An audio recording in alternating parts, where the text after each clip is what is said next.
Hello, everyone, and welcome to SuttonsDaze. Super excited today. Today is Shelf Stable Pantry Recipes Collaboration Day.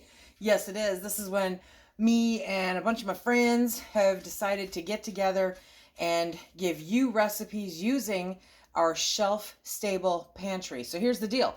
Nothing refrigerated, nothing frozen, nothing fresh. It's all pantry stable foods. I'm so excited about this, okay? Because this is just to give you ideas of what you can do if you've been working really hard to build up your pantry, or if you are still working on it, to give you ideas of things that you can stock for your pantry. You know, I'm all about building up that pantry and making it as shelf stable as possible, and this is how we are going to highlight it. Super excited. In addition, there is a link down below where you can download the PDF to create your own shelf-stable pantry recipes collaboration cookbook. Yes, so you just grab a binder, go to Dollar General, wherever, get yourself a binder, print that off, slip it in the front, and then collect all the recipes that you enjoy from this collaboration, put them into your binder, and you have them for the future. I love this idea. So Mary Ellen from Prepper Potpourri is the brainchild behind this bad boy, and I know that you guys are just going to love it. If you didn't catch last month, I will put the link down below to last month, but it's being added to because it's a playlist, so it's being added to so that you can go back and you can grab all those recipes at your convenience. I'm so excited. Okay, let's get started on this. Are you ready? Can you guess? Can you guess what we are making this month? Yes. We are making goulash. This is like seriously Phil's favorite meal in the whole world. Now, he will eat it hot. He'll probably go back and have 2 bowls. And then anything that ends up in the refrigerator, he will actually eat cold, or he does this strange thing that he puts it between bread for a sandwich. I don't get that because of the whole pasta thing, but whatever, to each his own. I'm sure there's other people out there. But I like cold goulash. So like the next day, after it's, absorbed all the good stuff. Okay, let's go through this real quick because literally this is my ingredient list. Everything, every single thing that goes into this recipe is shelf stable from my pantry. No need to run to the store. No need to keep anything refrigerated or frozen. It's amazing. It's epic. Okay, so the link to the recipe is going to be down below. I'll do a real quick cover of this, okay? So we have a pint of ground sausage here. We have a pint of ground beef. That's roughly a pound of each. I like to mix them up. You don't have to use, sausage if you don't want to. You can use all ground beef. You can use ground turkey, whatever you want. Okay, then I've got cans of Rotel, 2 cans of Rotel, 2 cans of tomato soup, condensed tomato soup. That, my friends, is the secret ingredient to lowering the acidity level, okay? Oh, and just as a point of reference, the Rotel is optional. If you take it out completely, add another can of diced tomatoes, or you could just take out one, not make it quite as hot. It's not burn your face off hot, but it's got a little kick to it. So, but I put two, and then 2 diced tomatoes of your choice. Let's see, I've got both of these, happen to have basil, garlic, and oregano in them. Totally doesn't matter. You can use plain ones. You can use that. Totally up to you. I have my Thrive Life. Thrive Life. I love these. These are dehydrated veggies. So those are bell peppers dehydrated. I don't even know if they still do this. But that's what I'm using. Okay. And then you can also use their freeze-dried. Oh, goodness gracious. Yes, they're freeze-dried peppers. So good. And then I'm using their freeze-dried onions because they are awesome and I love them. And then, of course, we've got some macaroni. So let's get some macaroni with this. Another very helpful thing for this recipe is a crock pot. But if you do not have a crock pot, it's not game over. Don't worry about it, okay? Actually, it might make it go faster. So if you don't want to do it with a crock pot, you want it a little quicker than that, you can do this. But this is, for me, it's a comfort meal. For Phil, it's a comfort meal, along with being his favorite food in the entire world. But it's one of those things that I can set up in the morning and then come home, and half an hour later we can have dinner. It doesn't get any better than that. But if you want, you can absolutely just heat this all up in a pot.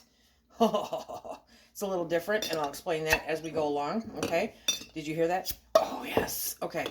I love the seals. Okay, so we are going to get to dumping this into the pot so you can see what's going on. I'm, of course, using my crock pot. So much fun. Okay, so first there's the canned ground beef. Now, if you don't have canned ground beef, you can use the canned beef, the Keystone, you know, that you can get at the stores. Absolutely.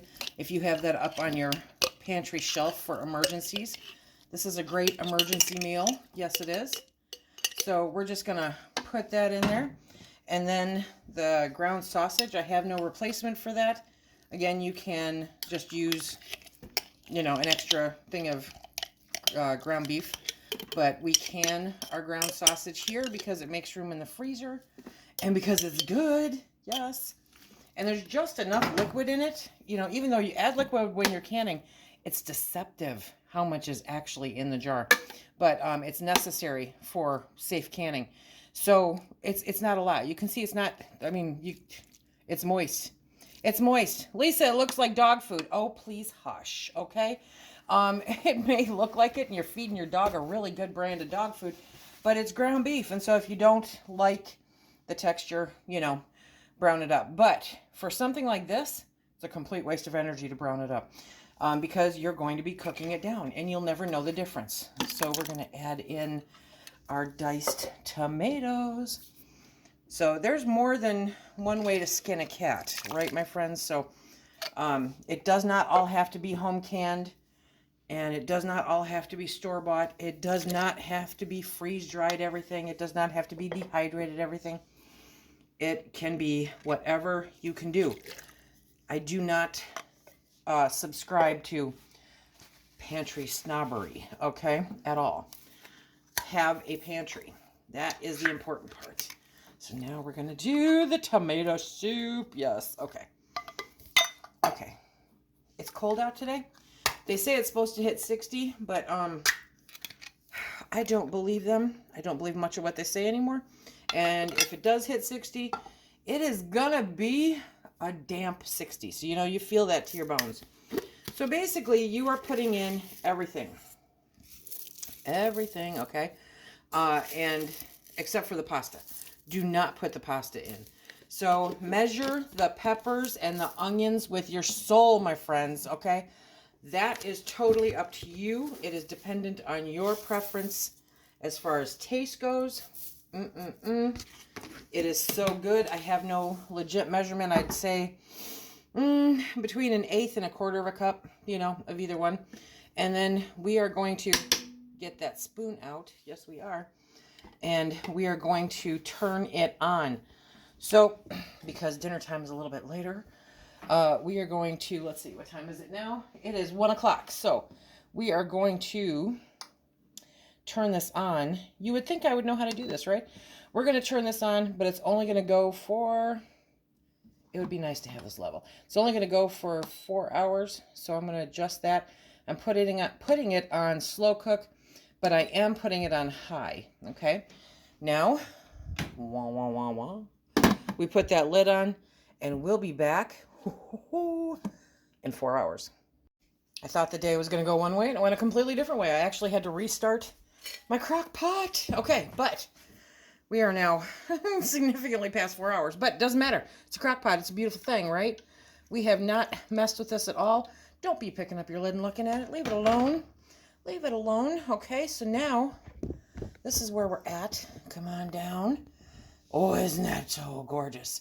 Let me grab a spoon. Okay, because I'm just going to grab this little spoon. Oh, yes. Look at all that lovely liquid, right?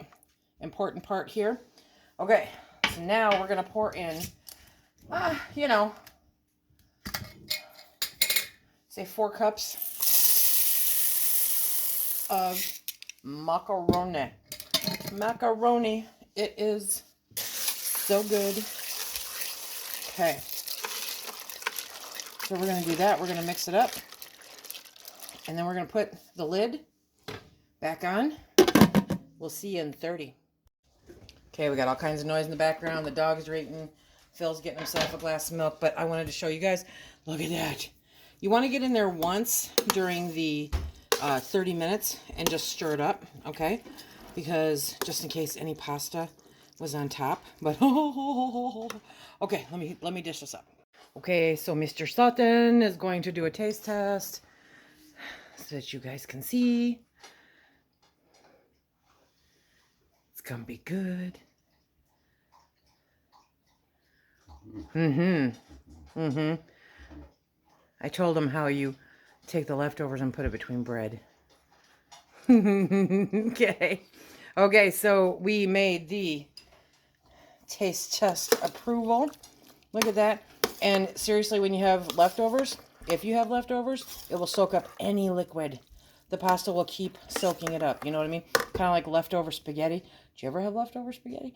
Okay, so this is our contribution to this month's shelf-stable pantry recipe collaboration. Yes, goulash, my friends. It is so good.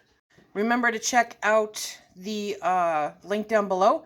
Check out all the other recipes that are coming out because they are going to be fantabulous, absolutely delicious, so good. And I mean, didn't have to use the refrigerator, the freezer, nothing. It all came from the shelves in our pantry. Can't beat that with a stick. Until next time, everybody, remember, be safe.